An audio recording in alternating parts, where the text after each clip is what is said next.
Here, as y'all can see, the bolt is locked back. There is no magazine inside.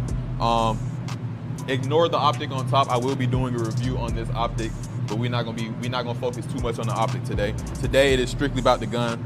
So today this is their bufferless. This is their 5-inch bufferless 9mm pistol, or PCC, whatever you want to call it, by Bear Creek Arsenal. We're just gonna go over some of the features. So as y'all can see, it does have bolt hold.